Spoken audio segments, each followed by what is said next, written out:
शिरा वाढायचा नसतो, त्याच्यावर थोडंसं वरण टाकून घेऊया आणि सगळ्या याच्यावर तुळशीचे पान ठेवून घेऊया.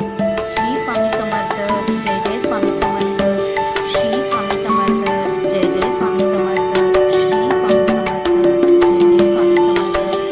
श्री स्वामी समर्थ. जय जय स्वामी समर्थ. ही स्वामी समर्थाची ताट तयार झाली आहे. त्याला आता आपण नैवेद्य अर्पण करूया स्वामी.